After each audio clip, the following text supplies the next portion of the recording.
वाढीव घरपट्टी विरोधात सांगली शहर व महानगरपालिका क्षेत्र कडकडीत बंद, व्यापारी, व्यावसायिक व नागरिकांचा उत्स्फूर्त सहभाग। सांगली शहर तसेच सांगली मिरज कुपवाड महानगरपालिका क्षेत्रात वाढीव घरपट्टीच्या विरोधात आज सर्व क्षेत्रातील व्यावसायिक, व्यापारी वर्ग आणि जनसामान्य नागरिकांच्या वतीने कडकडीत बंद पाळण्यात आला आहे।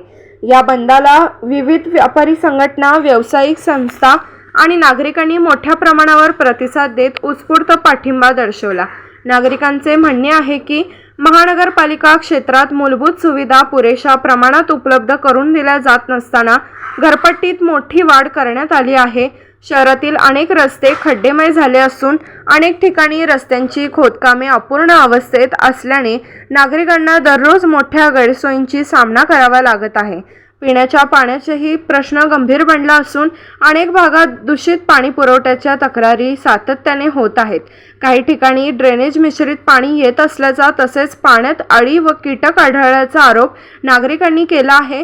अशा परिस्थितीतही महानगरपालिकेकडून नागरिकांनी वाढीव घरपट्टीची वसुली केली जात असल्याने तीव्र नाराजी व्यक्त करण्यात येत आहे।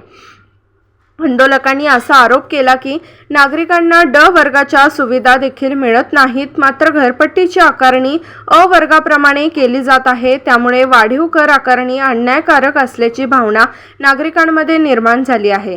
याशिवाय सांगली, मिरज आणि कुपवाड परिसरातील मोठ्या प्रमाणातील नागरिक MIDC मध्ये मजुरी करून आपल्या कुटुंबाचा उदरनिर्वाह करतात।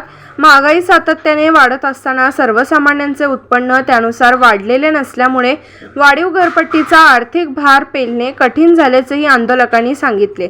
या आंदोलनाला सांगली शहर व्यापारी असोसिएशन, सांगली जिल्हा पानपट्टी असोसिएशन तसेच सांगली, मिरज आणि कुपवाड येथील विविध व्यापारी संघटना व व्यावसायिक संघटनांनी उत्स्फूर्त पाठिंबा दिला। शहरातील अनेक दुकाने आणि व्यावसायिक आस्थापने बंद ठेवून व्यापाऱ्यांनी आंदोलनात सहभाग नोंदवला।